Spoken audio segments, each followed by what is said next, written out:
normal, sane reaction for most Americans is to be happy at the news that President Trump is on his way home from Walter Reed and that he has made it home.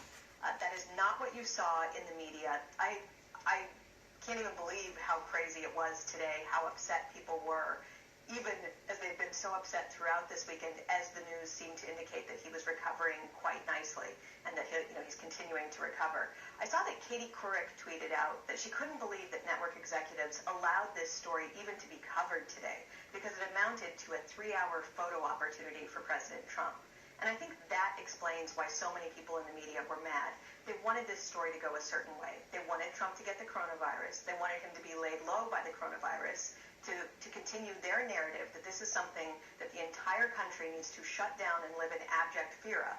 That's because that's part of the messaging of their favorite candidate, Joe Biden, who also has this idea that the coronavirus should shut down the country and that it is something that is very, that we are not in a good position to defeat.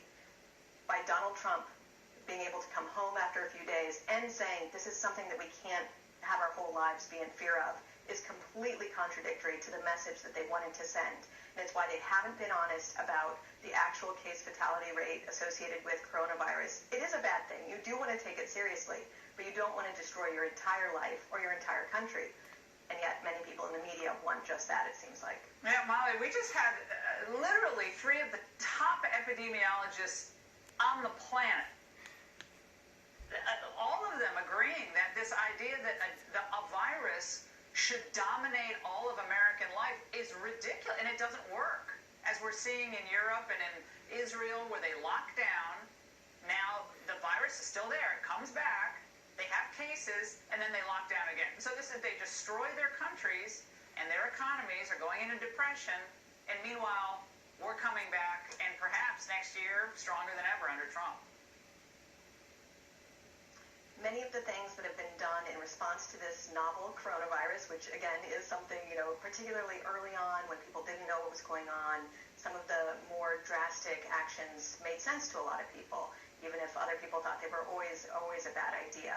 But when you look at the costs associated with some of these lockdowns in terms of not just the economy or banning children from schools, but also what the psychological costs of this are, it is really important that people think clearly and not be bullied into particular lockdown measures. Governors and other people in the government will always be sort of tyrannical in how they approach these things. Yeah, well, but we're winning. Need to fight for their liberties. And they're fighting, and they're winning in court. I mean, in Wisconsin, in Pennsylvania, in Michigan, these heavy-handed governors are being handed big defeats in court, and that has to keep happening. By the way, Jim Acosta, just because I know you guys are buddies, Molly, he was very upset tonight, and he said that Donald Trump is frightening the White House press corps. Watch. I was just talking with a print photographer not too long ago who was asking me, Jim, would you mind not asking the president any questions when he returns to the White House, because I don't want the president to come over and breathe on me when he answers his questions. Wolf, and that is not an exaggeration.